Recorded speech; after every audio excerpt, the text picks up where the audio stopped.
কি দেখে মনে হচ্ছে না যেন গলায় গলায় ভালোবাসা কত। এটা ক্যামেরার সামনেই, ক্যামেরাটা অফ করে দিলেই সাপে নেউলে। যাই হোক, সেসব কথা নয়, বাদ দিলাম, কারণ মিনি ব্লগটা দেখলে পরে ও আমাকে আবার ঠাটায় চট্টর মারবে। আচ্ছা, এই কথায় আসি, এখন আমরা যাচ্ছি হলো রাসমেলাতে। আর রাসমেলা মানেই তো হচ্ছে মিলন মেলা, সত্যিই মিলন মেলা, না হলে এত সবার সাথে দেখা হয়ে যায় কী করে।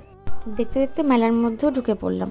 না, মেলার মাঠে তখনও ঢুকিনি, রাস্তার মধ্যেই যেগুলো দোকান ছিল সেগুলাতে একটু ঘুরে ফিরে জিনিস কেনাকাটি করছিলাম আর কি। আমি না আরেকটা মিনি ব্লগ করব, যেটাতে কী কী কিনলাম সেটা তোমাদেরকে দেখাবো।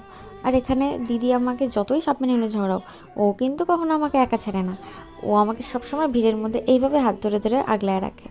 যাই হোক, একটু প্রশংসা না হয় করলাম, যেটা সত্যি বলতে। তারপরে খেয়ে নিলাম ভাপা পিঠা, কারণ আমি তার মধ্যে মাথা ভাঙা থেকে কোচবিহারে গিয়ে কোনো রেস্ট না নিয়ে মেলাতে চলে গেছি, তো একটু খিদে পেয়ে গেছিলো। তারপরে এইসব দোকানে তো একটু ঢুকতেই হয় আমাদের। এতক্ষণ আমাদের সময় হলো মাটির